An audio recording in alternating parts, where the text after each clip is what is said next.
welcome once again to Conscripted, episode number 38. 38, guys. This show is one episode apart from Akun Sant Ebd, yet 4 months apart from Akun Sant, 3 months apart from Akun Sant Ebd.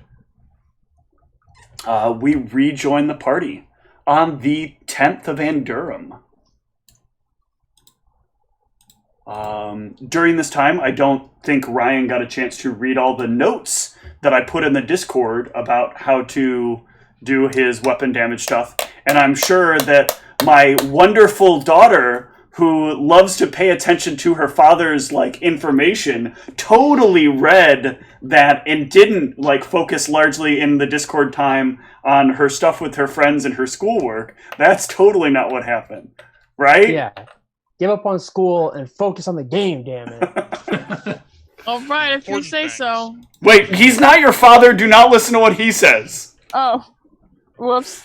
Oh, it's too late. God damn it. That's not what you're supposed to say. Alright, now I gotta fix the cameras, because Dan decides to show up the minute I start the fucking game.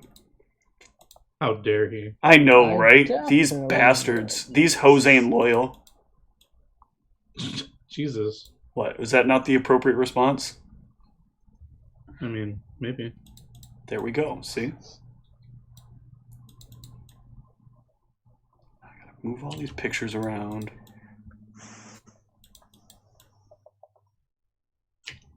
Cassius goes there. Ra goes there. Thought I made that a non-movable layer. There we go. Now everybody's in their place. All right. So, the gun enchanting. Since Dan had said, I don't really understand what's going on with this. So let's pretend that a weapon has levels. That it has a level 1, and that has a cost. And that the level 2 cost is the cost to make something +2 minus the cost to make it +1. And then let's say the level 3 is the cost to make it level 3 minus the cost to make it level 2. When buying your enchantments, you piecemeal enchant things. So when you're doing a gun, you break it down into its component pieces, right? You have the handle, you have the number, the whatever. I actually looked up gun diagrams just to make sure I was coming up with something sight, consistent. The handle, the barrel, the... Correct. When doing stuff, what you're basically going to do, especially with your gun, is anything that is a numerical modifier to the attack bonus is going to go on the frame of the gun. So basically, the largest part where you're going to be holding the gun. Anything that adds a damage bonus is going to go on the cylinder. But these are separate because you have to have a handle that's at least +1. So any cylinder that you put on, any damage buffs that you're putting on that are like the flaming or vengeful or whatever, are going to go on the cylinder, and they have to have a minimum of category you're enchanting it at. So if it's +2, if it's flaming and you want to put it in the +2 slot, you would pay the +2 difference, and anything else that is in the +2 slot is overridden by that. And if you had other things that are either not numerical buffs or damage buffs, they go on the cylinder, and those also have to have their own placeholder. So it's a little more like buying things in precision pieces and then connecting them together. Like if you had a sword that broke apart, you'd do the same thing. Like the blade would effectively be the thing that does the bonuses to the dice bonuses to damage. Your hilt would be the thing that is helping you maneuver the blade in a better direction. And then you would have hilt enchantments. And they basically you decide where you're going to slot them, and then you put them together. And certain things override certain other things depending upon what your configuration is. Okay. And things affect a weapon in the order of where the ammunition goes, then any numerical buffs, then the cylinder. Or not the cylinder, then the barrel? Then the barrel, yes, thank you. Okay, so it's the barrel is always the last enchantment in terms of I'm sorry, the barrel is always the thing that will be overridden the most. So if you have a +3 enchantment, and in your third slot you put like a reloading thing on it or something like that. But you also have like flaming and like vicious on your cylinder, and your handle is +1. It's going to see the vicious and the flaming, and that's going to total to +3. If your barrel is on the 3 slot, that's going to override whatever the barrel is. It's a little bit more math, but there's a lot of customization you can do by buying different pieces of a gun and like putting the gun together in different ways. And that's probably why you allowed the cost difference to be subtracted from the next level, because you have to buy it in multiple pieces. Correct. And you have to manage that. Like, you'll have to know, like, this goes into this piece here. And you can adjust them. You can, like, take them somewhere and pay the difference between one step and another and have them move it to a different step in the gun. But it becomes much more expensive as you do that. I like that. So, but with that knowledge, you now have enough time that, like, if you want, you can pay Spinks accordingly for whatever you want to end up doing with the gun, and then pay the prices accordingly. You'll basically, because you're only working with one gun, you'll still be enchanting it as if you were buying it as one magical weapon. Just the individual pieces will be that way, and you can change them out later on. What was the order again that they resolve in, essentially? So the primary enchantment that's going to go at in the immovable in the bottom slot is going to be the cylinder. So anything that's like a dice damage one, and then it's going to apply your numerical modifiers, and then it's going to apply any miscellaneous modifiers. That I actually forgot to add to the Discord, so we'll need to update that later. So that would be for like anything as far as like if I were to add anything that like flaming or anything like that would go to that. Flaming goes on the cylinder. Okay, yeah. Anything that does dice bonuses to damage goes on the cylinder. Okay, gotcha. And then the next part was the handle. The handle. Okay. Yes. And or those the frame, are the rather. For the frame is your +1, +2, +3, +4, +5, whatever.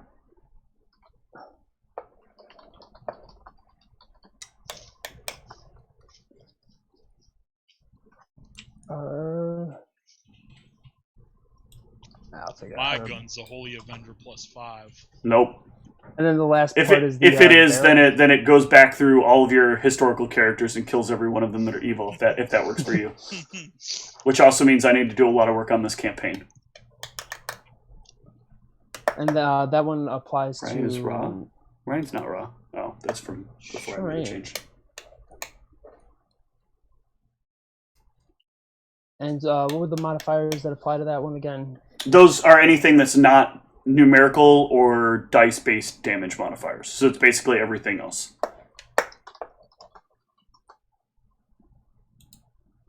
All right, now that I've made this a complex challenge for Ryan, that I feel like I'm the only person doesn't feel like is complex. I mean, I get it. I just I still don't get it, so it's complex. So wait, but I don't need to understand it. As far as overriding stuff, what is the?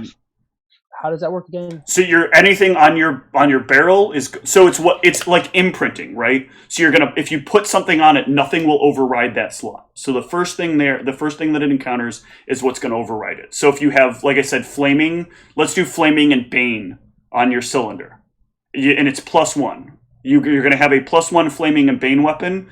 And if your cylinder has something on it that's in either the 2 or the 3 slot, it's gonna not be able to print on because something's already in the 2 and the 3 slot.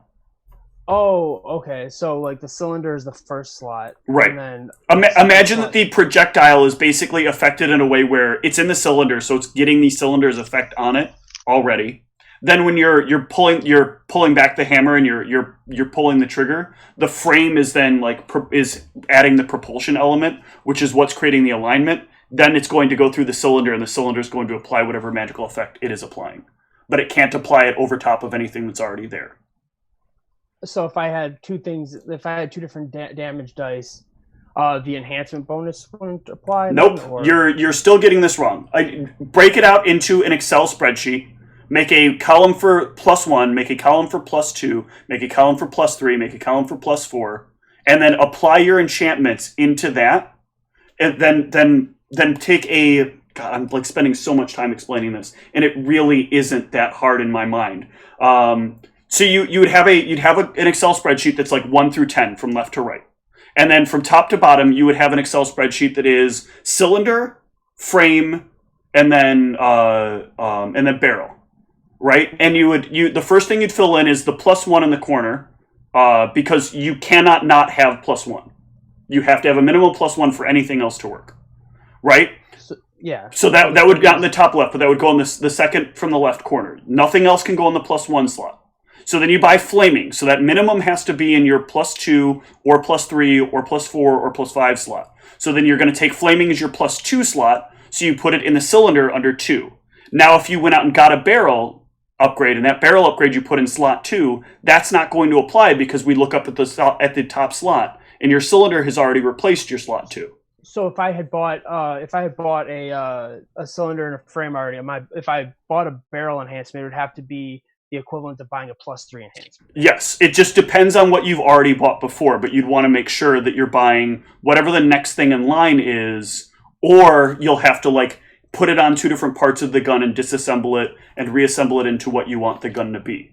It gives you some level of like gun versatility, because now, unlike another person, if you want flaming, for example, you can pop out a cylinder and put in a cylinder of something else and have, instead of like flaming, now you have frost, and you didn't have to pay for the complete difference between flaming and having, you don't have to have like a +1 flaming sword and a +1 frost sword. You now have a +1 flaming gun, pop out a cylinder, put in new cylinder, now you have a +1 frost gun, and you've only played the difference between +1 and +2, instead of paying for a full +1 plus +2.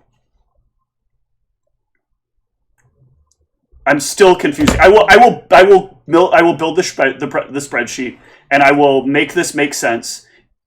I don't know why whenever I do anything that's remotely technical jargony, it like blows the minds of everyone that anyone could ever think like this. No, I was like, I can see it in the spreadsheet. I'm just...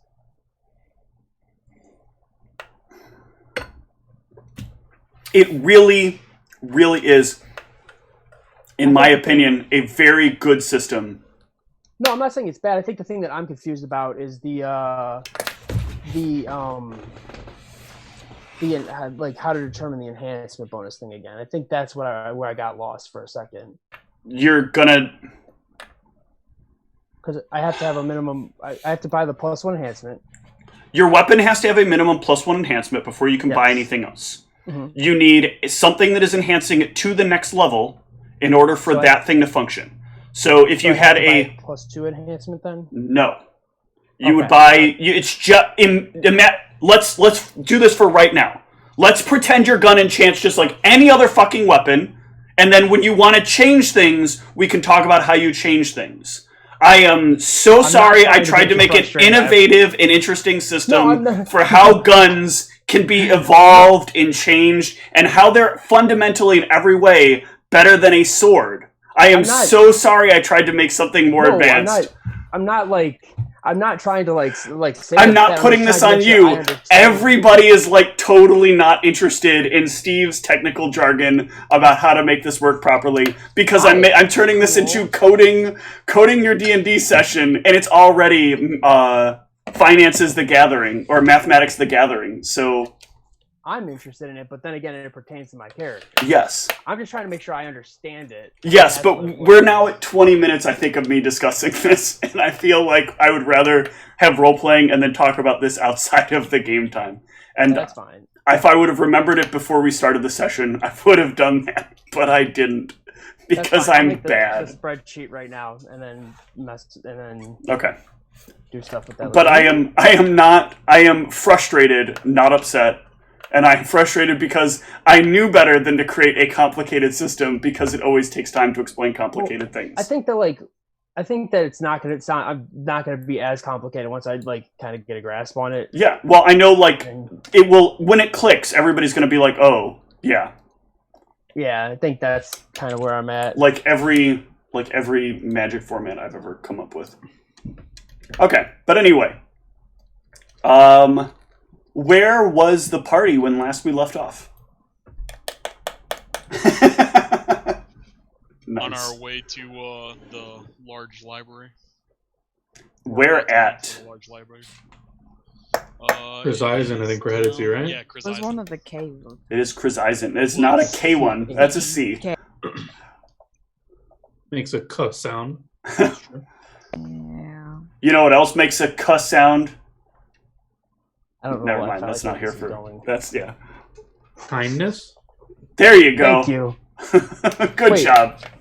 I didn't know that. Shh. Oh Jesus Christ, Erebos. I didn't know he knew that word. Well, we're talking out of character right now. All Oh, right. okay. So Actually, we Chrysaisen. shouldn't More be. sense. We should be informing Pierre on where we're headed. Yeah, because Pierre has no idea that you're about to start on a 6-day journey.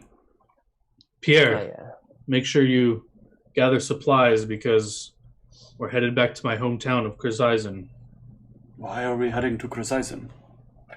There's an expansive library there that we need to make use of to figure out, combine our knowledge of our research of those creatures we encountered and figure some things out. Seems like it could be valuable to you guys then. Yes, is there any have you been there before? No, not in any of my time. I typically have stayed to the far north, so this will be a very new experience to me. I'm in some ways looking forward to it, in some ways not. Have you heard that Stevelow is a very dangerous place? Well, I used to live in Chrysaisen. I usually stuck to the city, but you hear stories, of course. I've heard lots of stories. Mm-hmm. I Have you been to We Stevelow? need to watch out for the Arabic Arcanist. Acerbic Arcanist, not the Arabic Arcanist. Jesus Christ. Tom. That will get me demonetized. Please don't do that again. Stevelow is like often there are. Rumor has it that often there are demons and lots of undead if you venture too close to Stevelow. I will try to Undead? keep us as far away as we can. Yes, lots of undead. Sorry, out of character. Have I heard of this? I thought it was just demons and stuff. Give me a knowledge geography.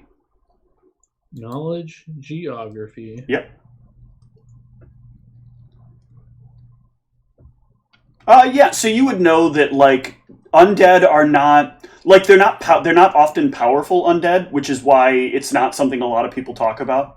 The average caravan would easily be able to take down like the undead that roam around there. But there are a lot of necromancers that like to kind of hang out around Stevelow, and periodically they may leave like a skeleton or a zombie or like a handful of them behind. If something more vicious approaches, like they're out there creating a couple of undead for themselves, and then all of a sudden, along comes some lions or some, other random stuff, some Crenshaw, and they're like, oh shit, gotta go. I pop out my notebook and start taking notes. I just look up at Pierre to say, I haven't really heard of undead being there. I'll make note of that. Yes, so we remember. It should not be too much of a problem, but I've known it to be the case. Occasionally, I've heard word of necromancers wandering about the area, but from what I've watched of all of you, I don't really feel like I need to be worried.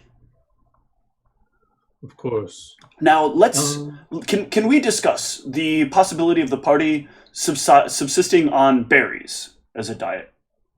I assume the whole party's around while we're talking, so I just look at everyone else.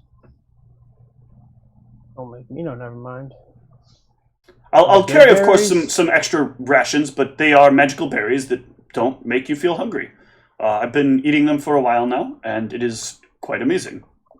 I would love to get to a point where I don't have to, where I can feed these to the horses, but that doesn't quite work. Although 3 of them have kind of stopped eating recently, and it doesn't seem to be a problem. Yes, 3 of the horses are not eating anymore.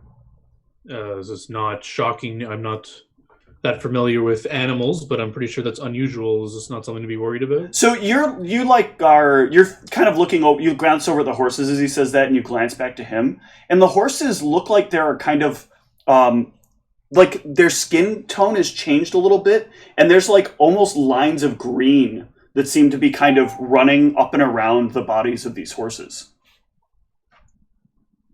Pierre, when have you noticed them not eating? They seem Is this healthy. something- I've put bags of food on them and put lots of hay in front of them, and they've shown no interest in eating any of it. Well, as far as those berries go, I don't particularly need any. I've got one of these, so if you need to divvy that up, you're more than welcome to. That helps. Hold on, let's not gloss over this non-eating horse business. Stand aside, and I'll cast Detect Magic on these horses. The horses are not magical. Hmm. Man, and I thought it was going to be a polymorphed spellcaster to spy on me. No magic radiating from these Wouldn't that horses. be great? He turns on a Detect Magic, and there's a guy like standing in that position. I look to Pierre. You're quite knowledgeable on animals. What their appearance has clearly changed. Something should we not be worried about? Did this happen after we entered that purple? It started happening a little before we entered that area. I've noticed that the amount of food they were eating has diminished. It seems to have happened after I've made a pledge recently to the wilds that I will do my best to have minimal negative impact on them and try to uphold what I consider sort of the concepts of the wild. I've sworn off most things of metal and of manufactured construction. Some things seem to still make sense, but I find that these are things that don't really spark joy in me. The horses, the travels, these are things which I enjoy and find that I love. And the earth itself seems much happier with my decisions. And since then, I've noticed that I can, if I injure myself, let's say I stub my toe on something, and it's particularly painful, I can simply rub it for a moment, and all that pain seems to go away. Especially if I focus on the promise I've made, and also these berries. They are quite good, but I only need one of them, and I feel full for hours upon hours. Would you say that they are good berries? They are quite good berries. Would you say you've taken a level in cleric? No, I don't revere any of. I respect the gods, but I don't revere the gods. Did you make this promise to any specific god? I made a promise to the wilderness, to the earth itself, to the plains themselves. And they seem to have responded to you clearly. It's quite interesting. It all seemed to happen right around the time I got that gift from Spinks that really helped me reduce the pressure on the horses. You gave him magical reins.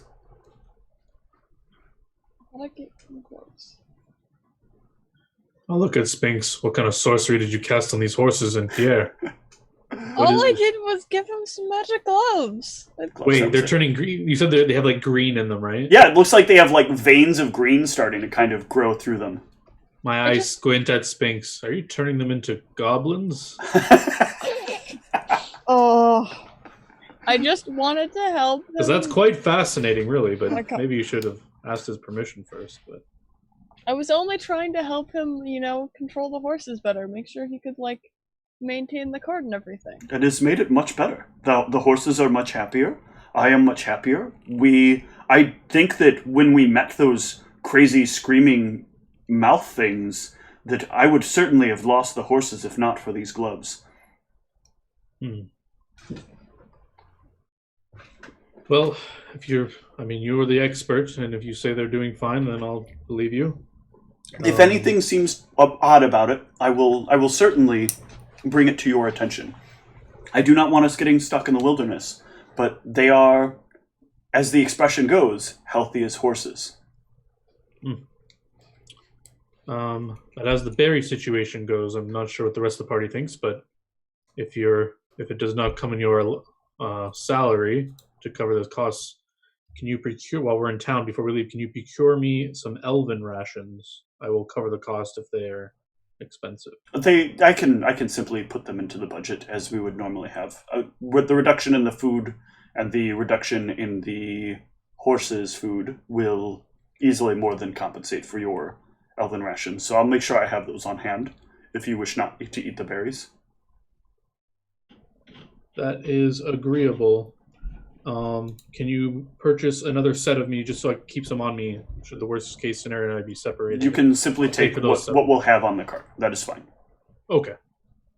These are not things I think we should waste our time worried about. I mean, just food can be... Take what you need as you need it. It is all well taken care of. It is my pleasure to take care of all of you in exchange for the current payment arrangement that we have. I agree. Just if any of us were to become separated from the cart, I don't want to be stranded without any food or anything, right? As you wish. Well, I think I'm all prepared to go. I don't know if anyone else needs anything before we head out. Nope. Very good then. Let us set off. And the long journey will begin. So this journey is one that no one in the party at this point has taken. Everyone who did is dead. Everybody from the original party is dead. Oh, yeah. I only have a little bit of notes about it. Yep. Just a clarification, Dan, you said add 104 platinum. That's true, right? We can all just add 104 platinum to our sheets? Yep. Okay. I'm not sure if anyone wants to. I mean, it's kind of too late if anyone wants to use that money while we're in town. No, not necessarily. I'm rolling up encounters to roll up encounters, so just to see if there's anything interesting along the way. But for the most part, having the cart skips over a lot of encounters.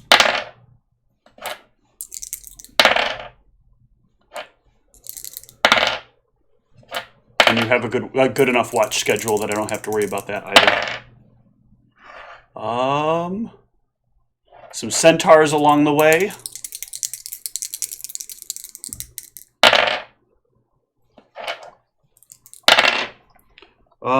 But as you guys get to about 5 days of travel, let me roll up a party perception here real quick and see who spots this. Did you add everyone to it? No, I still forgot to. So can you roll me yours, please?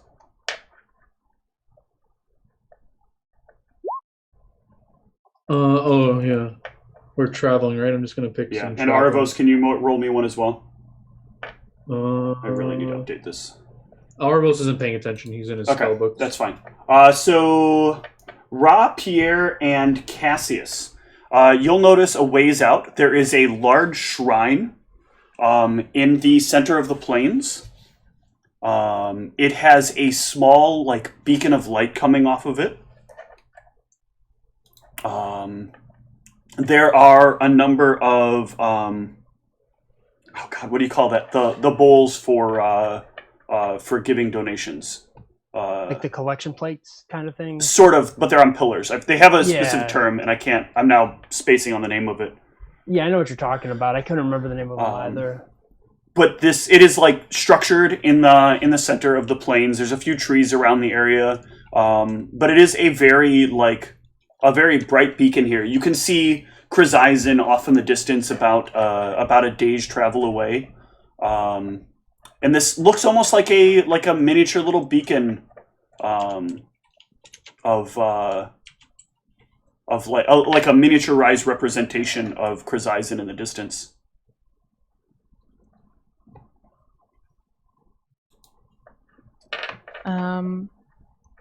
If it looks like an altar, would knowledge religion to figure out anything more about it? Or... Yeah, with a 30, you can go ahead and make a knowledge religion. That's not bad. Okay. You would know this to be what looks like an altar to Delanrian. My favorite. Yay. Which would make sense considering what you heard about there being necromancy and undead that are out this way. With that knowledge religion as well, you would know that it's pretty customary for people that are traveling and want a blessing against being affected by the wandering undead to make a donation to one of these altars. Many clerics of Delanrian will erect these in areas where there are wandering undead, where they want to keep both the undead safe so they can continue to live their proper lives, and they also don't want people falling to a death that is not owed to them. Yeah, so I'll point out the altar to everyone and just explain what I know about it. Sure, what should we donate?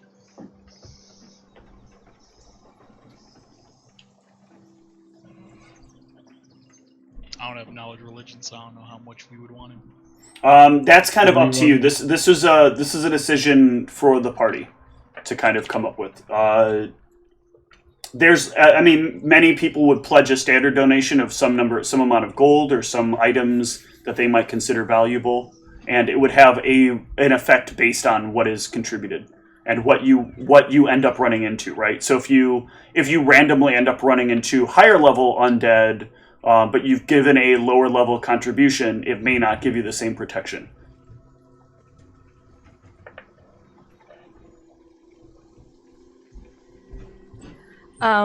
Just because I feel like Ra would have a decent amount of respect for most gods and goddesses. She will say that she's willing to offer a donation out of her personal fund to it if we want to go over to it. Okay. What's the standard? Like you said, it just depends on like what. I think what he's getting at is like. So the more to give you the possible like blessing from the god. Right. To give you an example, if you're a particularly large party and you're well defended, you may not necessarily want to give a larger donation because you're not really as concerned about some of the problems. So you might not even donate at all.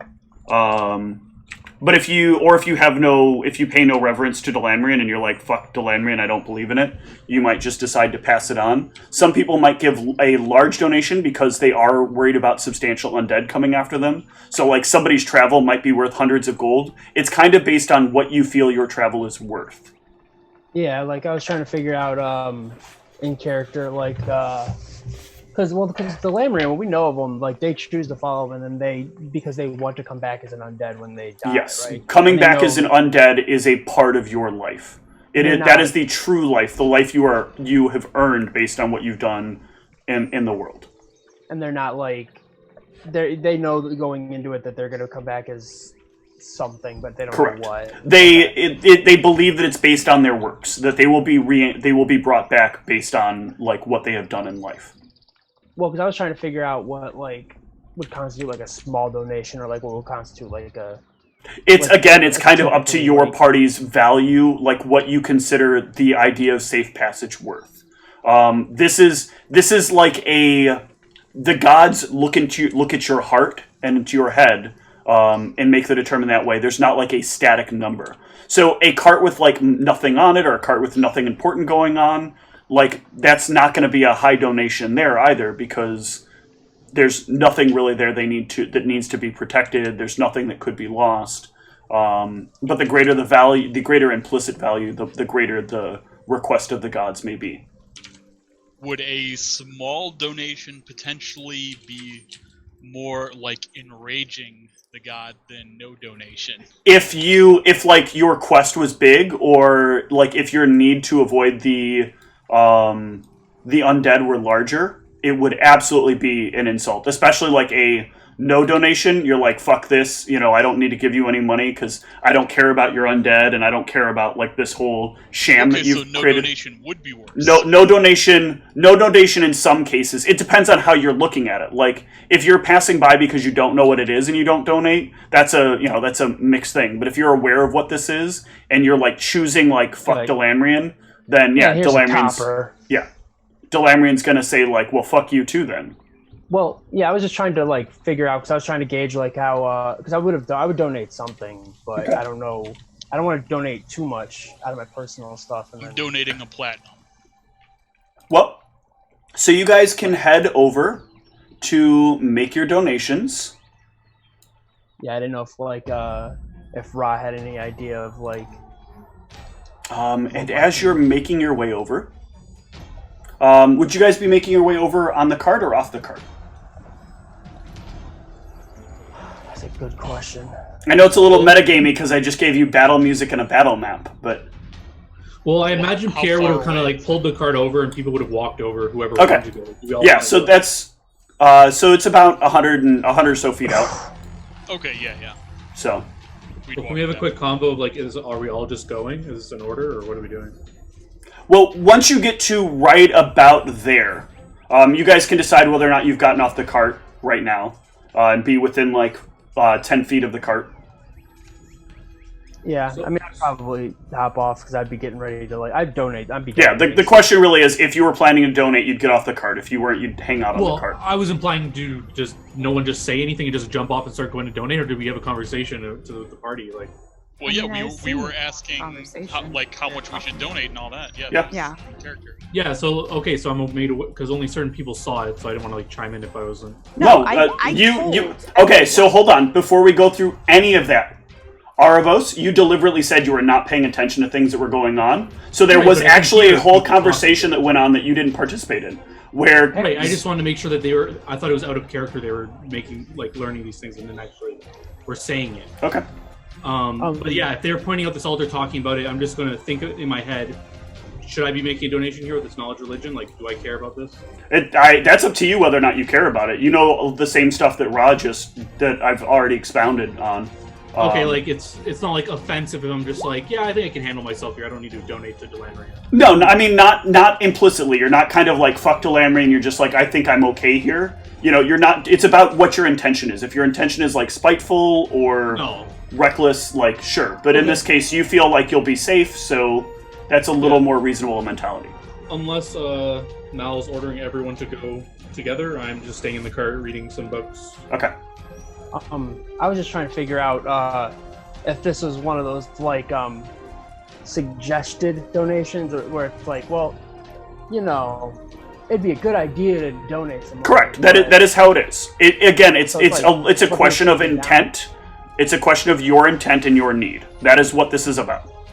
Okay, so it's not.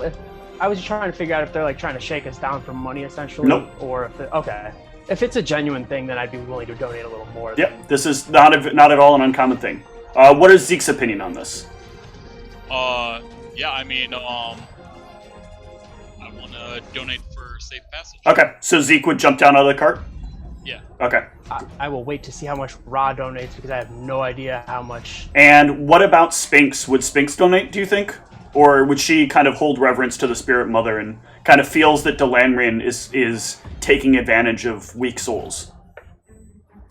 Yeah, I'm just gonna stay in the cart. Okay. And how about Maldronicus? I mean, so Ra's going. Yeah. Like if Ra's going, I guess Mal would go along with. Like Mal's kind of then using like Ra's like a sort of a religious mentor. So like if she feels it's important, Okay. he'll kind of follow along. Okay. He's You not can really moving take on. you both can take yourselves off the cart. I look up from my book and I look to Spinks. Good job, Spinks. We don't need to partake in every religious thing that comes across. Hope the gods smite. And You're out of the car. and with This is a that private with magic that conversation. statement, Aravos, I am going to need you to keep this in mind. You don't get to move out that far. The cart, not the horses.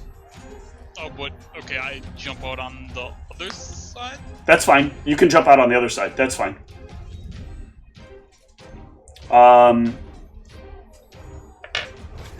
With Everyone else said. with that statement, by the way, all undead have a +1 to attack versus Aravos.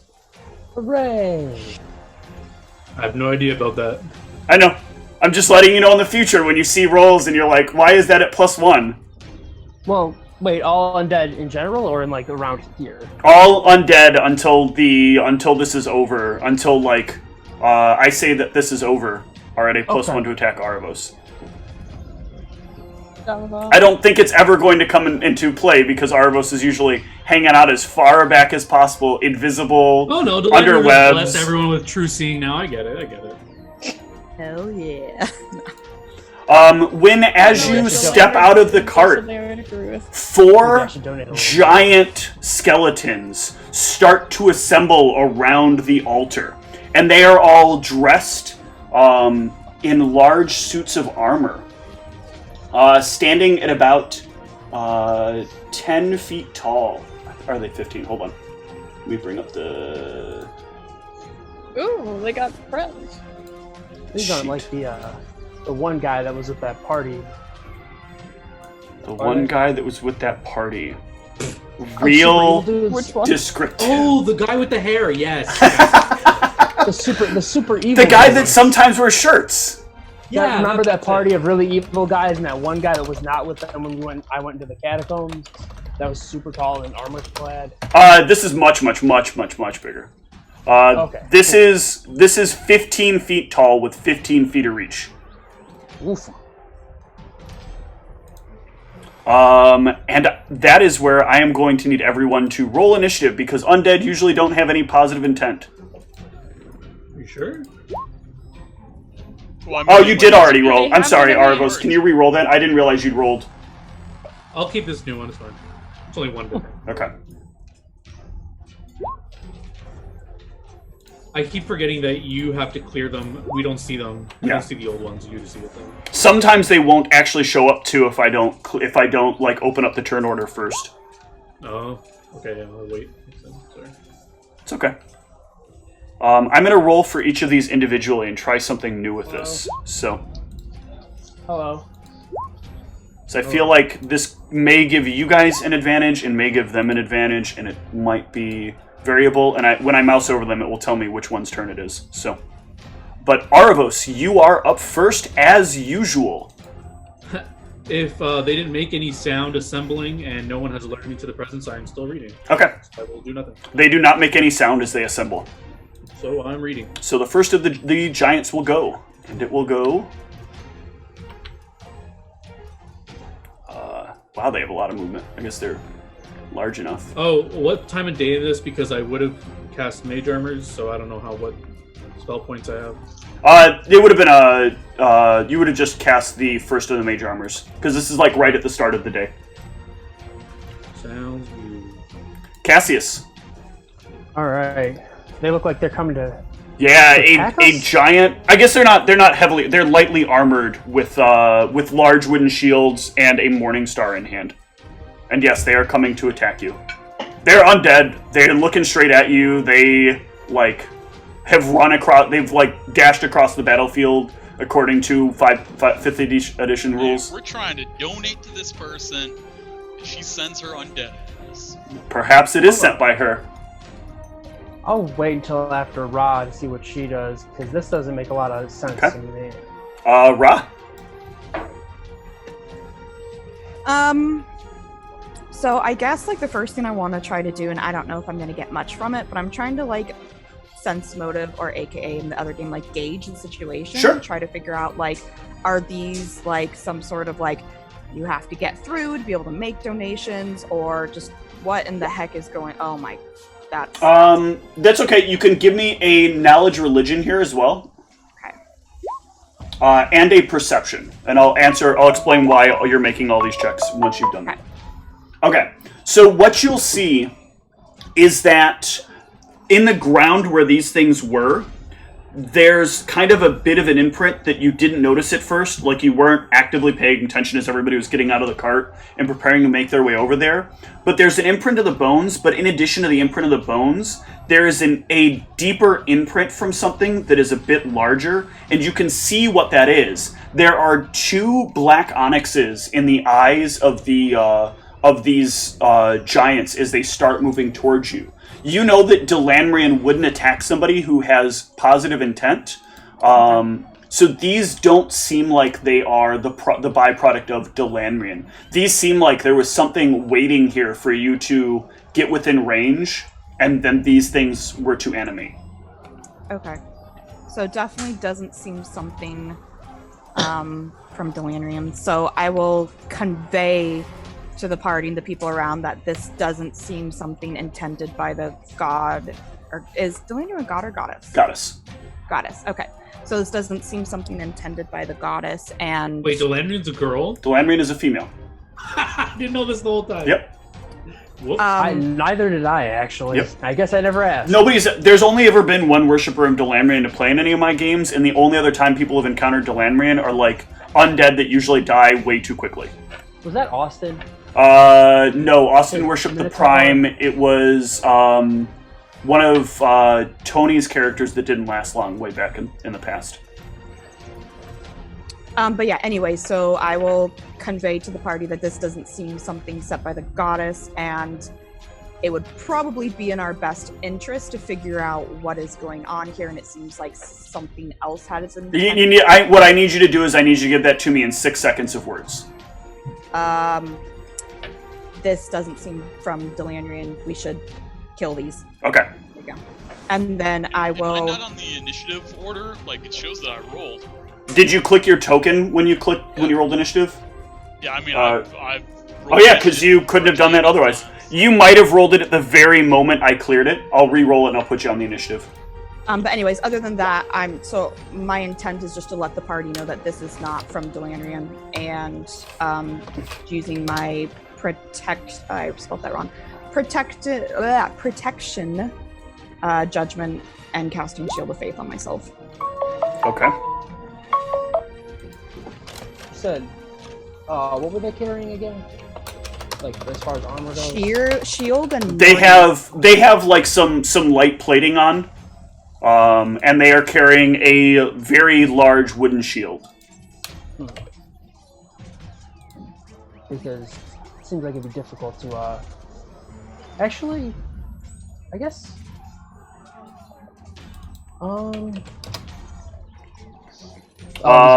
these are piercing bullets. Bullets are piercing, okay. Cassius. Yeah, I was trying to figure out, what damage type I had, and, Well, I mean, you do have clustered shot. that's true. That does bludgeoning? No, clustered shot though will stack all of his damage and then apply damage reduction instead of having to take it away from each shot. Well, let's go ahead and I've been given the order to go ahead and blast these things. Unload. So, pow pow, kapow! I'm the best at not hitting things, probably. One of those will hit. You'll get a solid hit that kind of breaks into one of the chest bones of this thing. However, you will notice that I didn't put the hit points on these things. God damn it! They're immortal. And that's why they don't have. No, they do have health bars. Oh, I just accidentally put hit points on the tree. I attack it. They're also green health bars, so they're allies. So stop attacking. That's not how that works. But it does seem like as it hits, it does not have quite that same impact as your bullets normally would. Showing they have damage reduction, obviously. Yeah. Especially when I only hit with one. Sphinx.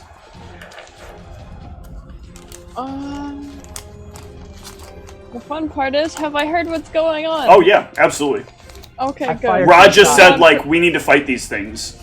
Okay, because I know I'm pretty dense apparently. Oh, and I've Considering my absolutely perceptions. just fired some shots, and you would have very easily heard those. Yeah. They're really angry at that altar. Check out the spell book. It's more interesting, I promise you. Yeah, sure. I'm sure that's interesting. I think we got more important things to worry about. All right, what is Sphinx doing then? I can't freaking turn her around. Don't worry about turning around. You don't unless you're moving her Large me around. before I rage. Alright, I will throw an enlarged person onto...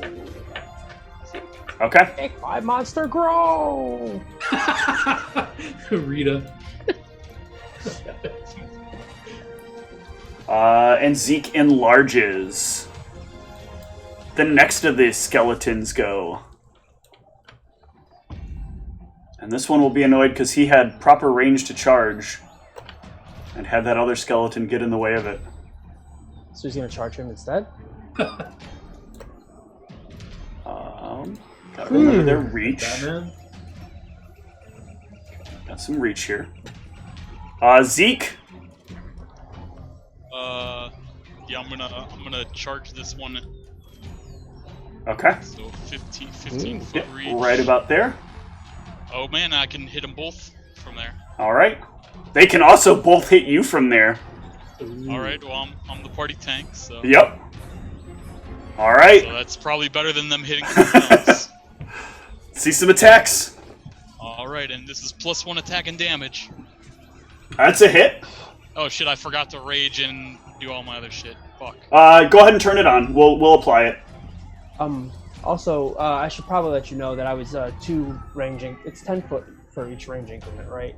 I thought they were 30 feet, and then it's each range increment is -1. Yeah, so I would have been 50 feet out. I just realized I was much further. Okay, that's fine. That would have just been a -1. So your first one still hits. Okay, yeah. That's. I didn't know if you wanted me to roll a second. That second one is a hit as well, but you were charging, so you would have only gotten 1 attack. Good lord. There's no haste right now, so. Oh yeah, no, I wasn't sure if you wanted me to re-roll after I had put on all my bows. Oh no, I'm not. We'll keep this. We'll keep the same roll because it's just minus a few, but that'll mostly stay the same. That's an additional plus like 8 to damage, right? I think. Plus 9. I just okay. Plus 9. Since I'm level 8, it's right. plus 9 now. Thank you. Well, actually, yeah, the damage would be the same, right? Because you rolled 1 for both of them. Yeah, so that is... Oh yeah, so there you go. Yeah, if I rolled a 1 on both. So the damage would be the same, because he crit missed on both of them. 25, so minus this. So yeah, as you charge in and you get a slice across them, you'll also notice that it doesn't quite have the impact you were hoping for. Maldronicus. What type of armor do these wear? They actually, it's more like they have like plates strapped to them. Is it? It looks like armor that's probably rotted over time, and the plates have kind of like stuck into their chest. But does it? So like, would it count as they're wearing armor or not? It does count as they're wearing armor. Can I like make a check to see what type of armor they're wearing? Like heavy, medium, light? This would be considered light armor. Light armor. Yeah. I guess I'll just, at the moment, I'll just cast images on myself and activate Ionis on my head. Okay. The other 2 skeleton giants go.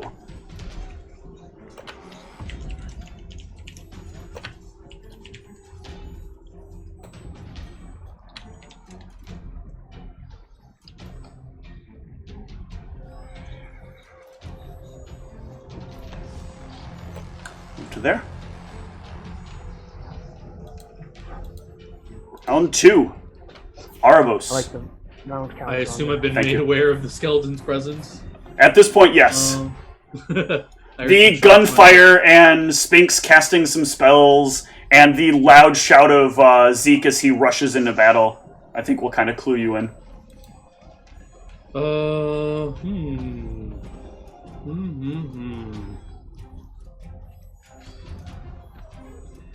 I suppose you all want to move quicker. Alright. No, I don't. I exclude Zeke from this cast. I think he's out of range anyway. Yeah. Pretty sure he's out of range. I'll haste Pierre and Spinks and everyone around here. Okay. Pierre is confused by this enhancement in speed. Move quickly, Pierre. Well, on the plus side, at least you would have also had to have beat his spell save. I'm also moving in the back here with Spinks. Okay. And this giant is going to attack Zeke boy. You ready for this, Zeke? It's gonna hit. Yeah, let's see. Ooh. Holy shit, that damage. That's Yeah. a miss. No, it's not. Get out of here. Miss. I actually, hold on. I need to re-roll the damage on that. This is 1 size too big. Because these were slightly modified, and they were based on. So this is the. Oh, damage is the same. Wow. Really the helped out Landrian has someone. decided. Dice rolling is a lie. It's all predetermined. This is all bullshit. It's like when you find out wrestling's not real. Ra. Wrestling Wrestling's is not real. real? What are you talking about? Oh, sorry. Did I spoil the Santa It's Claus okay. one? You're wrong, Ryan. You can think what you want. That's fine. Ra? Jeez. I should know a little bit more about what this flippin' spell actually did. Which spell? The one I just got, the magic circle against evil. It gives you all. It try gives it. everybody in a certain area the effects of protection from evil. Ooh. Alright, yeah, I'm going to move like right here and cast it. Okay. So it radiates from you. Then I'm assuming you're not going to do it to the horses, because No, you touch something and you touch a 10-foot creature, radius. and then that creature Hold on, creates a how 10-foot far is- radius. But from me, that's not quite. I wanted to be able to get. Yeah, I'm not going to be able to. So I will instead just do it back over here where I was. So, well, I'm assuming our squishy spellcasters are going to have to come out eventually. So yeah, I'm going to put it right here On yourself. on myself. Okay. Cassius. All right. Which one? 10 feet is a lot smaller than you would think. Oh, okay. So that's Yeah, you can actually. I'll put a 10-foot radius on you. Okay. That was to identify Ra's spell. Jesus Christ! Come on. Oh, You should know by now to be patient. well. This guy is Oh, I need to put that. Got to turn my character. Perfect. All right. So this guy looks like he needs about 6 shots. Let's say. I count 6 shots. Or yeah, wait. So, wait for haste. I just do them, and then I do the additional one, right? Yes, you do the rapid shot, and then the next one, and then The first one again, right. right? Okay. So Man, those that is going to be 2 hits because you're still. Well, you're attacking the one that's closest to you, right? yeah, the one that's right here. Okay, and that is 'Cause no he's range penalty, so that is 3 hits. Totaling the damage together is 9, 12, or 9, 14, and 11, 34. So minus DR. And you like make sure you hone in 3 solid shots in the shield arm of this thing. Spinks. All right. Who else needs some fun time buffs? Just a reminder, Aravos, you can't get within 10 feet of Ra without making a will save. I use my spellcraft to identify her spell. Do I know she casted that? Yeah. That's why I'm letting you know. Okay.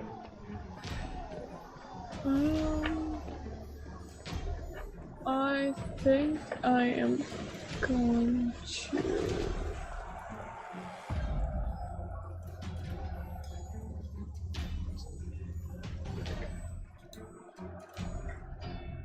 You're close enough for me. Oh yeah, he's definitely close enough. I think I'm gonna pop a boiling blood onto Mal. Just Mal? Wait, is that? Wait, does it reach multiple people? Yeah. It's 1 target for every 3 levels, I thought. Oh, then I'm going to pop it onto both Mel and Ra. What about Cassius? You don't want to give him that 1 point of damage per turn? No? Okay. No thanks, I'm good. Alright, so Ra and Mal get +2 strength. +2 morale bonus to strength. She really loves agitating these orcs. As this one is going to... Well, this one's been shot by Cassius, so... No, it hasn't. It can't reach Cassius, though, can it? It has to take an AO. It might take the AO.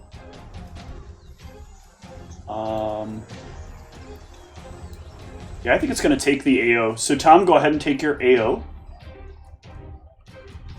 And it's going to get right up on Cassius. Miss. It is indeed a miss. It's reaching through that. Yeah, it's got to make a will save, right? Because it's as protection from evil. Let me make sure.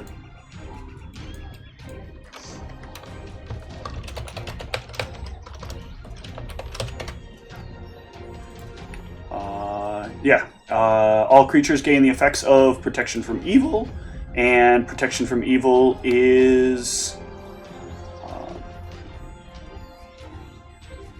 this spell prevents bodily contact by evil creatures. Natural weapon... Okay, natural weapon attacks fail. So it can still try to attack you, but you have a +2 deflection bonus to AC. Cool. Puts me at a nice solid 22. Because the You Morning are hasted, Star... You have AC from that as well. Don't forget. Yes, that gives me an additional 1, correct? Yes. Yep. So that would put me at 23 then. Good. Won't help, I guess. Oh yeah, so it can hit me as long as it doesn't bosh. Got it. Yeah. These things are pretty strong.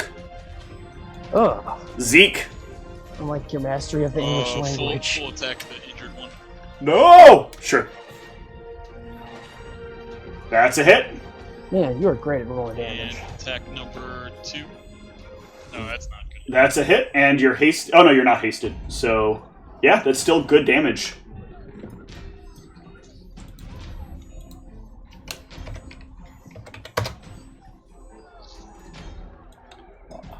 You get it right across the hips. Right next to Sarah. Maldronicus. Oh, right in the kisser.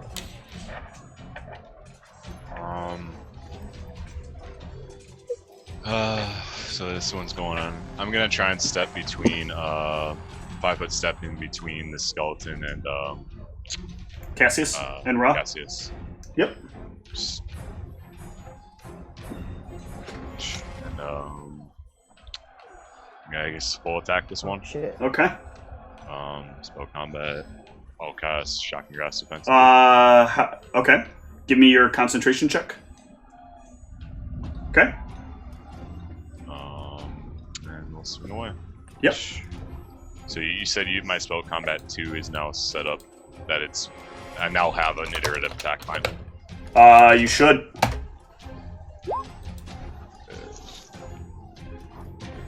You can make sure it's correct, but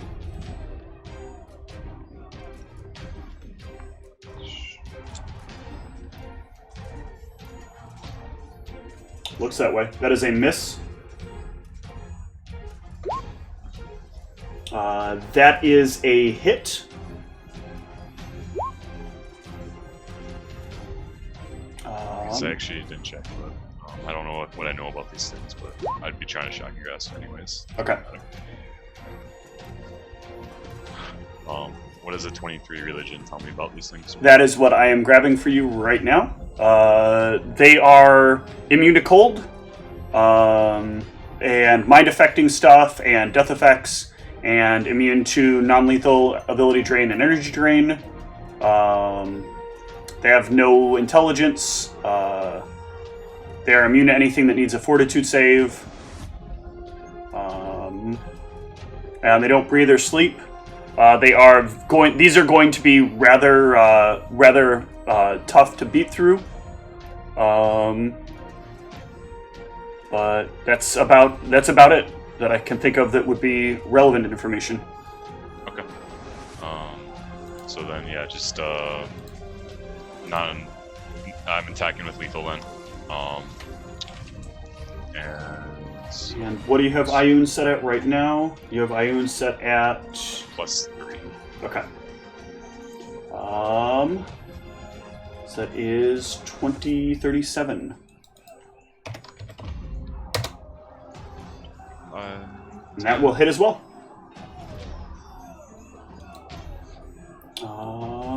Are you really up to 4 attacks? Yeah, because I got haste on, right? You're at +6 to attack with your base attack bonus? Yeah. I'm level 8 now. Oh, for some reason I thought they were on the... That's right, they're on the rogue tree, not the... Yep. Right, okay. Cool. The next of the skeletons go. And it's going to continue its wraparound path here. And attack Maldronicus.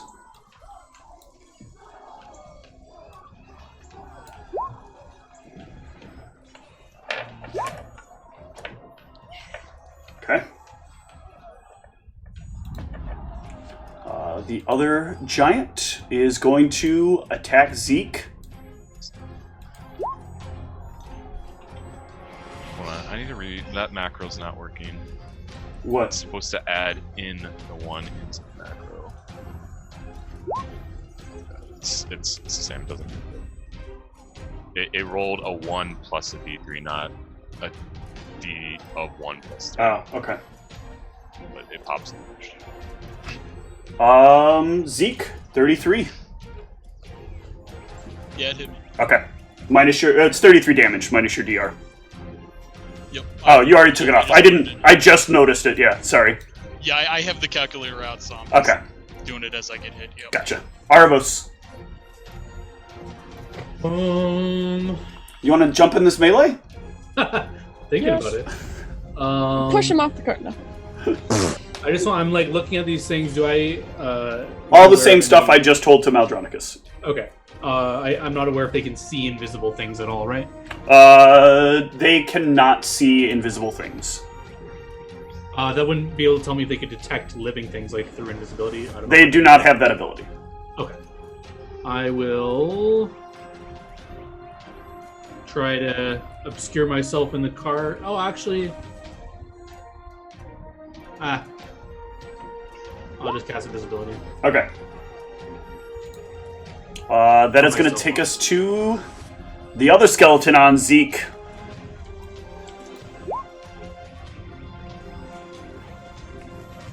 Get hit, Zeke. Oh, do it, Zeke. Rah. I'm going to. God, I've done so many spells in this combat. But I'm gonna do. Is there enough space for me to move between Cassius and Mal, right there? No, there is not. They are standing next to each other. And is Cassius too close to the horses to move between there? Yes. Damn, I don't like this positioning. You could delay it until after me. Yeah, I will like nudge Cassius and be like, "Hey, move," and I'll delay until after he goes. Okay. Cassius. Alright. I will. Make sure I got this right. Yeah, somewhere about there. Squeeps. Okay. Then I'll go ahead and try to smash up that dude. Okay. See how this goes. Good. Whoa. Why did that not roll your confirm? Can you roll me another d20? That's Oh, yeah, what fucking the hell? Can I bizarre. roll you 2 more d20s, you said? Yeah. What the fuck? Should I roll them as just like the... It would Oh, be I the, think it's because I've got... Do I have the symbol in wrong? Would I just roll them as the attack roll 1? Just roll 2 additional d20s, and I'll add the bonuses that I can see here. Flop. Flop. Yeah, those are Wow. not going to confirm. That's booty. But that's still damage that they need to take, and those are 4 hits. And this is on the injured one, right? Yeah, it's the one directly in front of me, the one I've been shooting. He looks Oh, like it's he's been hit a it's few more- so close. Shit. You pound 3 shots into its skull, and it looks like it is like bits and pieces of the skull are like raining down in front of it, but it does not quite fall. Rah. Okay, so I'm gonna move up over here next to Mal, and I'm assuming it was up 5 feet or more than 5 That feet. would have been more than 5 feet, and you're going to take an attack of opportunity. Yeah, I was afraid of that. Ooh, and it botches. Hooray. Yep. Thank goodness. All right. I'm gonna attack it back. Gonna try to kill steal it. I just want things to die and not kill us. So Kill stealer. fine. I won't. What? I'll put on Flames of the Faithful. Somewhere. Hey, some no donation metagaming. game. No metagaming, okay? If Ra's a kill-steal little hussy, she can No. kill-steal. I was trying to decide when I should put on Flames of the Faithful, if I should take this thing down first. Oh, or yes! put it on Cast a first, spell after you move into adjacency to it. Oh yeah, no, that's bad. Yeah, so I disagree. I think it's a great Well, we're idea. gonna have to just hit it then. that is a hit. And that is downing it. Kill officially stolen. Can I get a reflex save from Maldronicus? Oh Oh, boy. it's gonna fall on him. If he botches. Okay.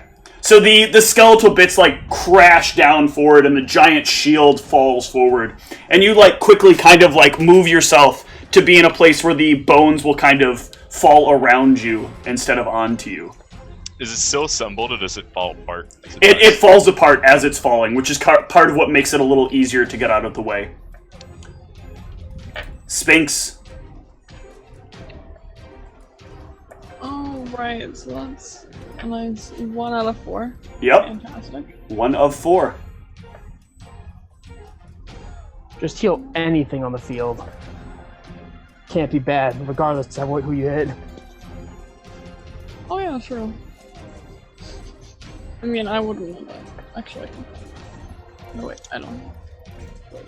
Fantastic. What you doing?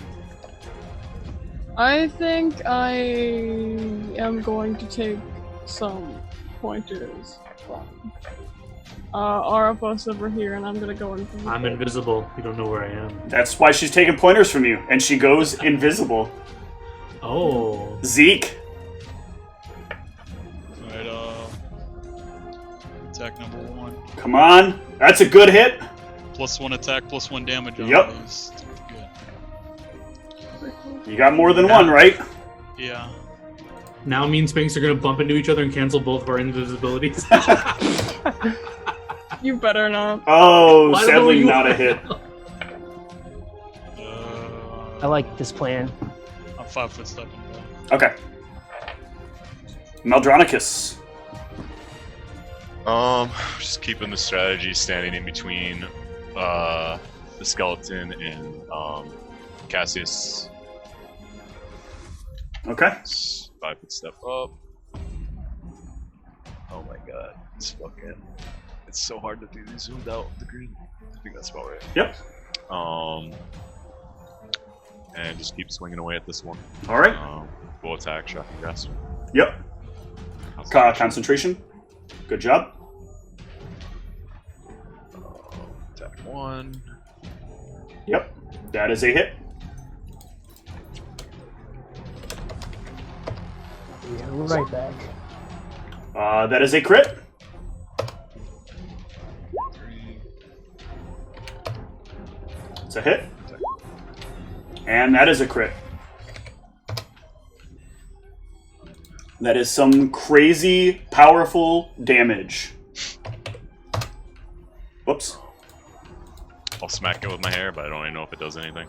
Just tap it, tickle it. My hair's not magical. Or It I guess it's does. magical, It does but something. I actually don't even know what my hair counts as. Bludgeoning? Skeleton. I'm assuming it's bludgeoning. It's definitely not piercing.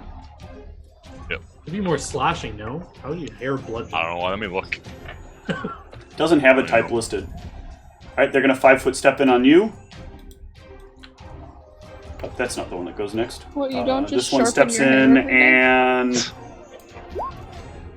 Oh! Oh. Shit! Does the 26 confirm?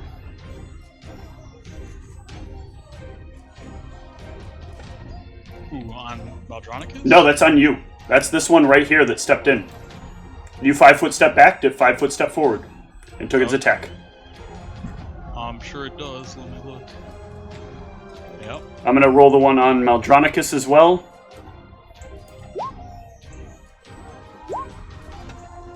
That is a hit.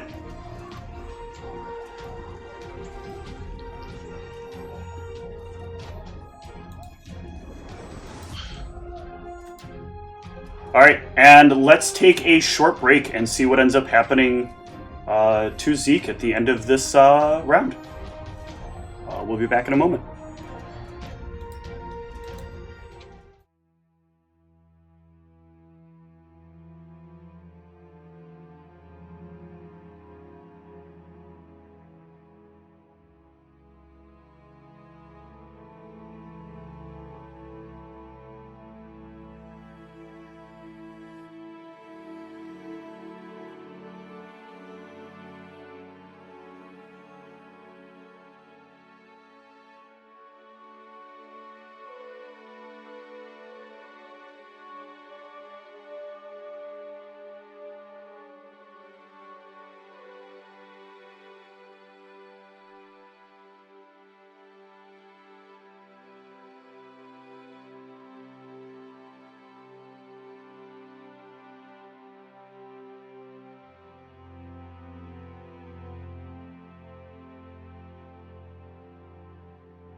because, like, for example, if you're like writing actual code. And we're back.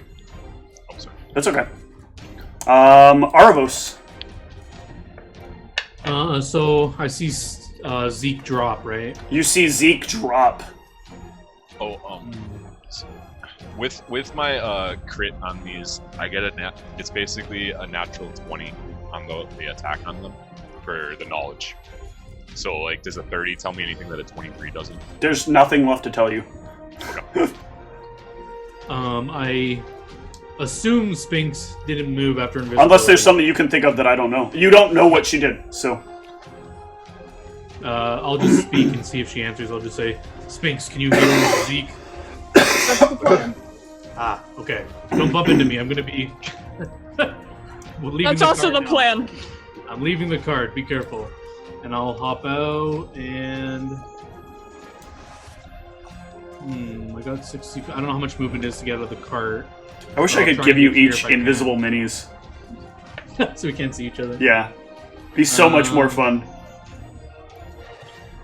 And confident that Zeke, I can't really do much to save him. And I'm pretty sure he's safe for now, so I'm just going to cast Fly on myself. Ancient Fly. Okay. It does not fail on you. I think I used up all my movement to get here. If I didn't, I'll rise if I can. I think you were like around 60 feet. Okay. The skeleton goes, and it is going to charge here. I'm gonna give Tom, roll me a d20.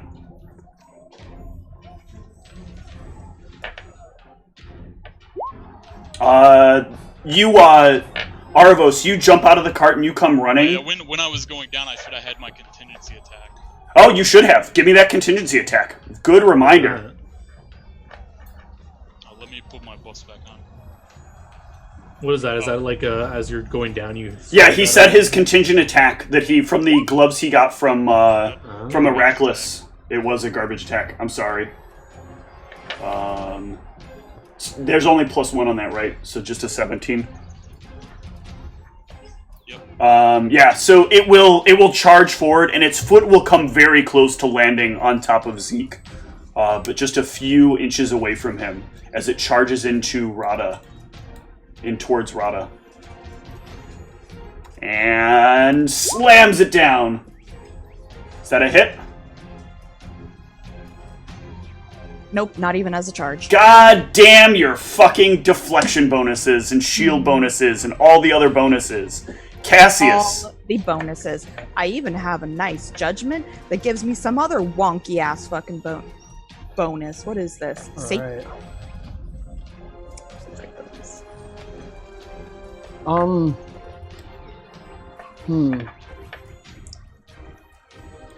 Yeah, I guess the deflection. We have a lot of deflection bonuses right now, and those don't stack, right? Correct. That looks like Arvos on the one next to us. What? I'm invisible. You can't see no, Arvos. Sorry, I meant Mal. Mal's the one that's like right in front of me, right? Mal is right in front of you. Okay. So there's one on Ra right now and one on Maldronicus right now. You know what? Let me just see. I don't know which one I want to attack. These. Okay, I'll shoot up this one then. Okay.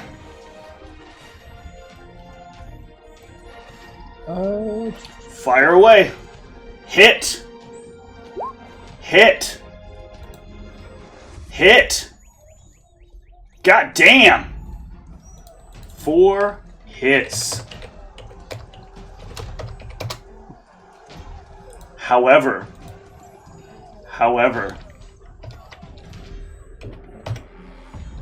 yeah, it's still up. What the? It looks terrible. Like you fire a few more shots into its arm, and its arm is like flailing around. Like there's almost no bone left in the arm whatsoever. Ra. Alright, I'm gonna 5-foot step in. You're going to need to move in 10 feet if you want to be able to attack. Because it has 15 feet of reach. Where did you go from the edge of the edge? Because the edge of me to the edge of it was exactly 10 feet. Then it would have been a little bit further back. Okay, that's fine. I'll move in the 10 feet. All right, it will take its AO. 5. Nope. Damn it! All right. Take I your like my attack. buffs right now. Alright. Hey! Oh, does this count as flanking? No, it does not count as flanking. He's Not threatening. unconscious. But he's not actually unconscious. He is He's not unconscious. standing up. He's not standing up. No, he either goes unconscious and stabilizes, or he continues Oh, okay. standing, I and the guess I skeleton understand. starts bashing him again. Sure. I thought he could just choose to act like he was down, but he was still conscious. If I was up anyway, I could also just stabilize. Right. But you would then immediately take the attacks from that guy instead of it going for Ra. Oh, that was a terrible roll. That was a terrible roll. That is not even close to hitting. That is Sphinx. disappointing. Oh, fantastic run. Let's go tomorrow. A little bit what I was going to do. Oh, I think I can still get this. Yep, you got plenty of movement. I think there should be some sort of roll for collision here of invisible people. No, because she's staying close to the horses and then going right around to where Zeke is. I'll tell you when it will happen, and it'll be interesting and fun when it does happen. It has combat reflexes, is what happens. Can I try and trip her as she It does not have combat reflexes. Skeletons only have improved initiative. How close do I have to be to, like, You have to be right next to him. Right next to him? Yep. Well, isn't he like massive or something? Yeah. So you can be like right. Oops, sorry, moving the wrong things. Like, how not in melee range You'll- of this thing are you trying Well, to be, right? she's going to be in melee range no matter what. Orphans. It has 15 feet of reach. Oh, but she's invisible, that's right. Yes. Well, yes. Go Well- ahead and cast your spell. Oh. I'm gonna boy, double check this some is- things. Oh, fantastic. Oh, if he It already took raging. AO on me. It's not raging. Yeah, I'm unconscious. I'm Yeah. not raging anymore. It shouldn't. Hopefully, it shouldn't be able to hit you.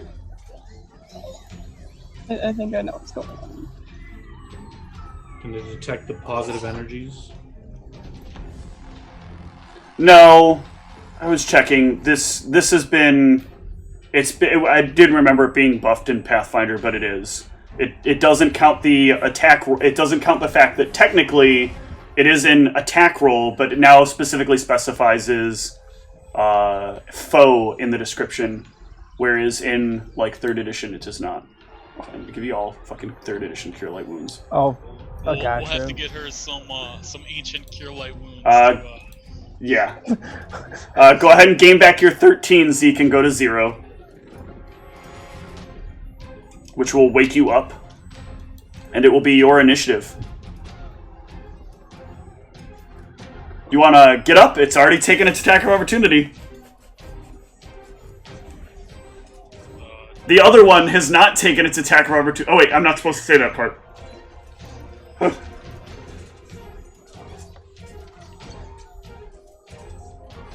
Damn.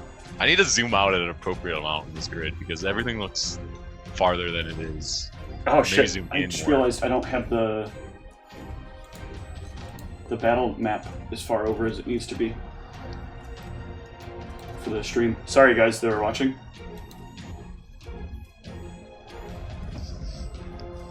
You gonna stay down or do you want to get up? Yeah, no, I had said I was gonna stay down. Okay. Maldronicus. Try and finish this one off on me. Okay. Full round attack. Probably don't need many. That is a hit, and that will take down this one. Give me another reflex save. Alright. Don't crush me, skeleton. Oh yeah! You excel at jumping out of the way of this one. You like do flips and shit through the bones as it comes crashing down. That's my spell. I'm gonna try and armor lock this one that's back here. I know they're not wearing heavy, but it might just make it annoyed enough, so it needs a reflex save. So Okay. this counts as armor, that's what I was asking earlier. Well, that's the important part. I am going to say that it does partially count as armor. So it will make a reflex save. And succeed. Ooh. Damn fast skellies. Yep. Thought these big fucks wouldn't be able to dodge shit. All right. The skeletons go. Which skeleton? This one is going to charge its way. Ooh, it can't. It got to go around that, so it can't charge. Damn. It doesn't matter. It's got 50 feet of movement, so it'll come up here. It'll move to here, and then like kind of be forced around, get to about here, and then take its attack on Meldronicus.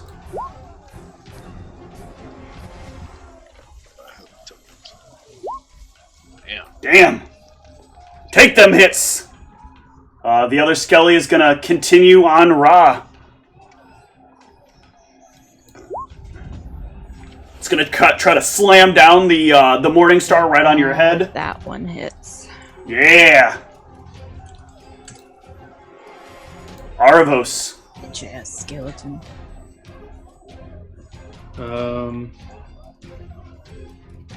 I forgot to add your haste buff to the tracker, but oh well. I have it at 4 turns. Yeah, it's at 4 turns now. I yell across the battlefield. Who wants displacement more? Should I give it to Zeke because he's almost dead, or Mal, do you need it? No, I mean, Zeke's unconscious on the ground. Well, he's awake. Zeke is conscious, but he's not raging. Right, that's what I mean. I want to get it to him while he's not raging, or do you think you need it more? I mean, you make your decision on it. Ron, I can. But you should make your own decisions, generally speaking, and stuff. All right, no direction from Mal. I'll go for Zeke. Okay. I'll fly in the air. I have 90 feet of movement. Yep. So I'll fly above Zeke. How high are you flying? So I'll fly up like 10 feet. Okay. And then over to him. Okay.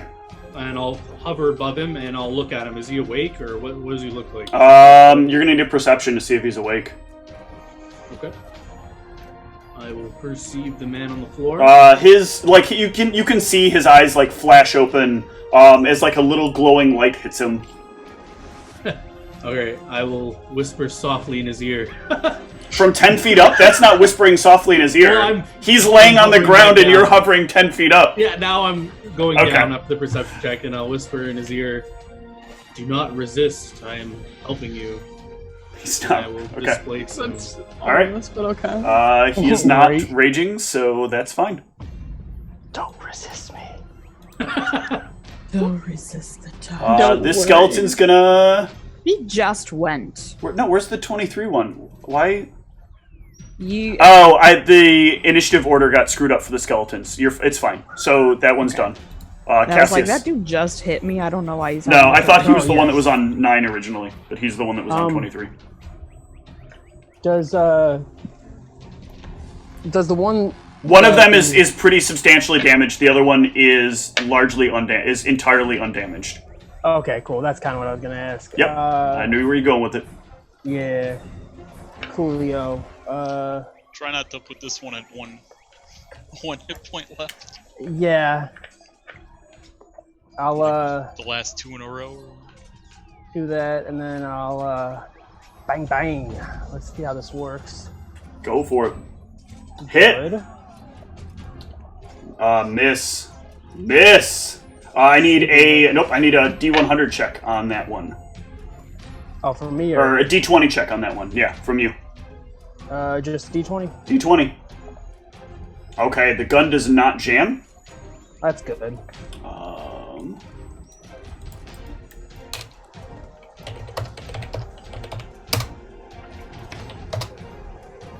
This guy is still up.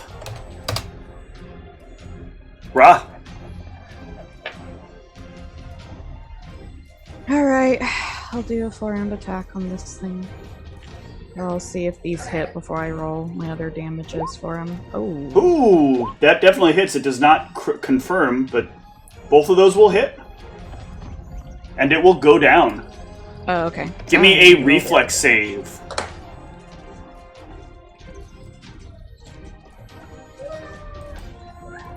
Why does it fall? It falls forward. They're all like leaned forward because they're attacking at party members. I was like, oh god, did we just kill Zeke? Nope. I might have been able to take the damage, but then out of it. I mean, I can easily take this damage. I haven't been Sphinx. destroyed yet. Alright, so there's one skilly boy left. Yep. But I'm sure everyone else can handle it. My priority is making sure that our friend does not die. Good luck, he's displaced. I snicker to myself. Everyone can notice, by the way, there is a glowing red light coming from this general area. Uh-oh. It's gonna blow! What type of check to understand what this might be? Int. Oh, good. Red lights. Oh, I'm not intelligent. Okay. I know all about red lights. Am I able to make a check right Yeah, now? you can see it. Brain time. He opens one eye on the floor. Okay, so Aravos and Cassius, you remember that Sphinx is wearing a ring that detects scrying. And it glows red when something is scrying on you from around the like relative height that Sphinx would be. Ah, there you are, Sphinx. I see you. Oh, frick. Forgot about the ring. Well, Fantastic. Sphinx, what are you doing? From that, though, think about what you're doing. I'm going to double check the ring. Sphinx, move into my aura. She's invisible. Ish. Well, yeah, she's invisible. Can I get you to give me a caster level check? Just do D20 plus 8. Okay, she's invisible.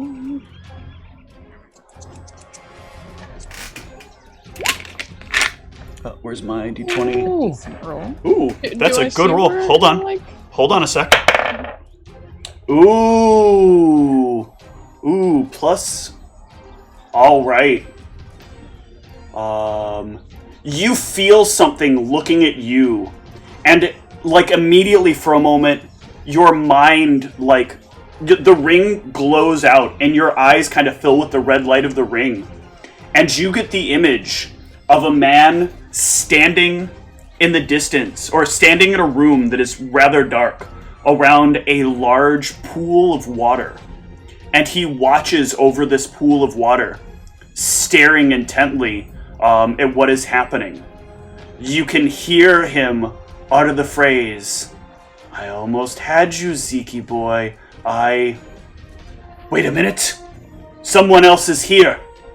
And he like quickly wipes his hand over the across the water, and your ability to see him disappears. And you can feel your mind kind of pull back away, and you watch as your mind pulls away, and you watch it race away from Chrysaisen over the landscape and return back to your own eyes, and you are back on the battlefield. Chrysaisen, huh? Fun times. Holy. What do you want to do? It is your action. I'm just gonna do what I had planned and just think about things and give Zeke another like heel on the back All right. while I process what I just saw. Yep. It's nap time. Just take. I almost hit a large person again. Hit the right button, please. Where's Cure Light? Oh, there. You got Cure Moderate, don't you? Yeah. It's I combat. can't read anything right now. All right, Zeke, heal another 16. And what do you want to do? Does she have a chance to miss him? He's displaced. Oh, she does. Zeke, roll a D2 and choose 1 or 2 before you roll it. Eyes. All right. Oh, you are healed. I definitely would not have done. Oh, well, you wanted highs, so you are not healed. Maldronicus. Well, Or Zeke, I'm sorry. Go ahead, Zeke. normally But if he's resisting, then wouldn't It's not it's not resisting. He has, in order to touch her, he's displaced. So she has to figure out where to put the hand, and she puts it on the Zeke that's not there. Jeez. Yeah, we'll just keep. Did you want to do anything, Zeke, on your turn? I'm at 0, so Okay. if I do anything, I'll go back negative. Yep. So. All right, I'm Mal. just gonna 5-foot step up. That's 10 foot in because it's 15. It should be 15 feet away. If not, then I just dragged it a little it's too 10 feet far. away from me. Yeah, it should be 15. Sorry.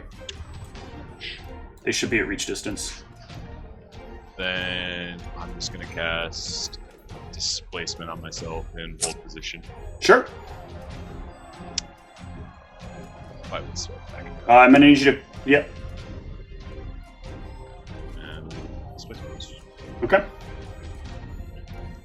Excellent. It will go, and it will step in, and drop it. Okay. Aravos. I will dismiss the displacement on Zeke. And I'll fly. I think the party has this, so I'm going to use my max. Sorry, I didn't mean to roll. I'm going to use my max fly speed 90 feet, and I'm going to look at this altar. Is there anything special about this altar? One of these skeletons? There's nothing. What you can see is it looks like a normal altar. Give me a perception on the area. Sure. Where's my perception? Ooh. So looking around the area, you can tell that like these bones have been stacked here relatively recently. Like, it's got a dent. There's like some impression in the grass where they are. It's not got that like deep indentation that would normally be there for something being there for like a very long period of time. I'll kind of look back at the skeletons, look back at the altar, look up in the air, and kind of smile and be like, "You won this round, Delandrian," and I'll toss in 10 gold. Okay. To the altar, seeing if it drops the skeleton where it stands or something. No, but it will do this.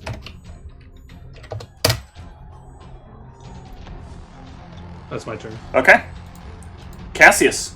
I don't know if you saw what it did, but it dropped the skeleton. It dropped the skeleton's hit points. Oh. Oh, I thought it healed the skeleton. Nope. Delandrian's like, I heard that earlier, motherfucker. Can't bribe me.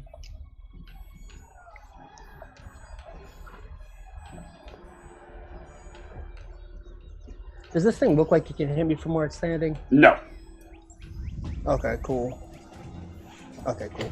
Gonna unload. It's time to, yeah, it's time to unload. You're actually at this point. At some point, you need to load. That's a move action, right? Yeah, but you've been doing nothing but full round actions this combat. How big is this cylinder? 6. Oh.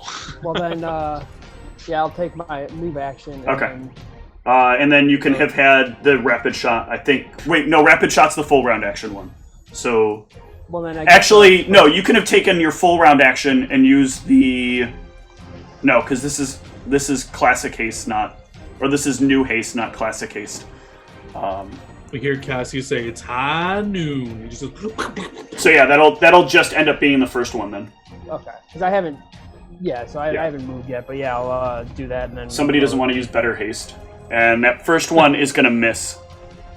Bang bang. I was thinking about it, but the single target just hurts me. Rah. I know, but that +4 to AC and a partial action. That is the equivalent of like slightly more than a move action. Alright, well. Guess I'm gonna move into flank. Yep. And hope it doesn't really hurt. It takes its AO. Because that's not even flank, because Maldronicus is not flanking it. That's a hit, I think, right? Yeah. And I think you got an attack coming, right? Yeah. Get it. Please be a good attack. It's a hit. Alright, I'm gonna roll my rest of my damage. All right. I'm trying to find my mouse that randomly disappeared there. 17, 24.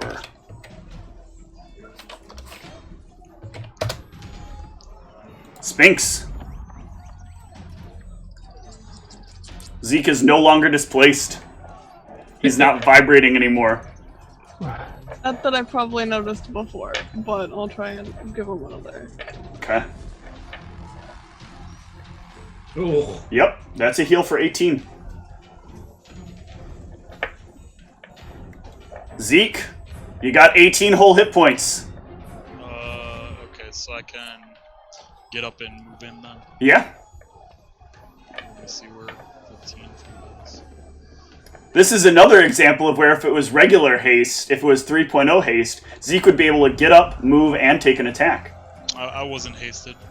I know, I'm just saying. no, if, instead of displacing you, maybe I should have gave you the ancient haste. yeah. We are where we are. Yep. Yeah. Maybe I'm just going to continue to harass Arvos until he finally uses this super buff spell that I've given him. Hey, I did memorize it. I know. That's at least good. All right, Maldronicus.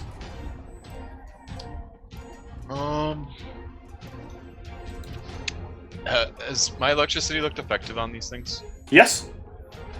I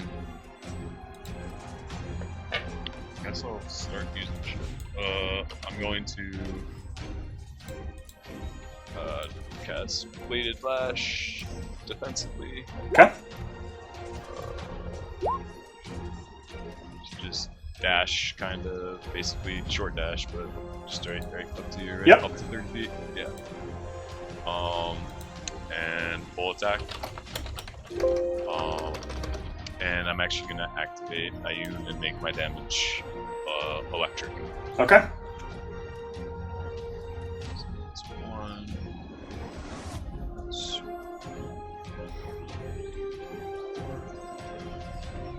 I am flanking. Yep. Those are 4 hits.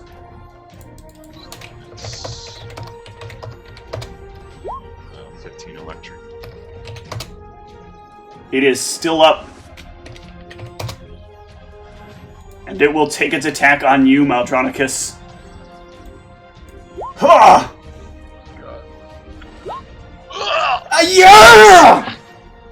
Fucking just. Do I knock you out? crushing Do I me. knock you out? You're not knocked out yet, you son of a bitch. God. I was due for some really bad image RNG eventually. Arvos. Can I discern anything? Like, have I fully discerned anything I can from this altar? There's nothing special, any glowing anything?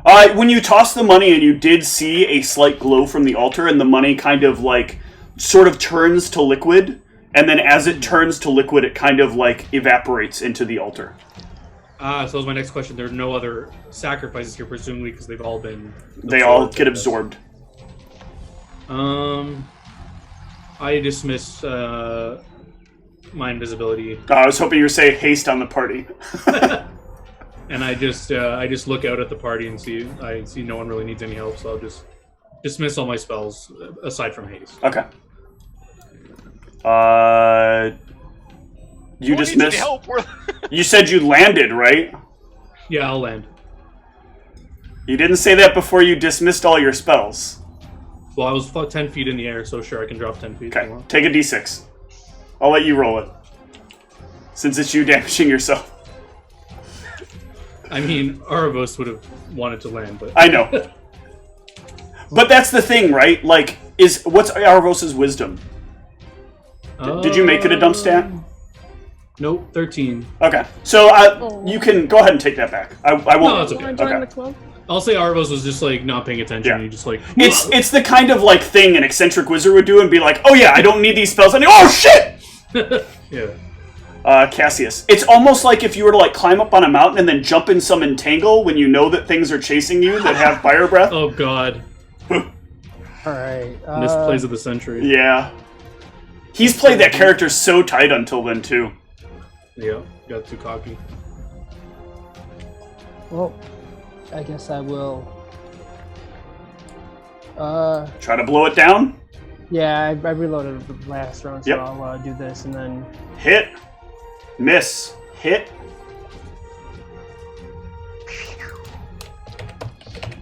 And then I have to. It is down. Then I have to reload. Well, I guess I reload, but I would reload next round, correct? Yes. If we were still okay. So I'll make sure to do that as soon as I'm done. I gotta. It is these dice down. Good job, guys. That was an impressive fight.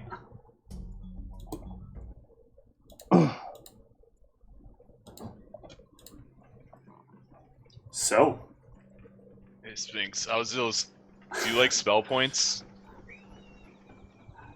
Because you're about to lose a lot of them. I can throw a few heals. At least on the spell. I look at Zeke, I'm like, oh my god, how... all right. So at the end of that combat, we're going to take a short break. Honest. I really want this to be short, though, because there's still more stuff, and I'd like to get through quite a bit of this if we can. So we'll see you guys in a couple minutes.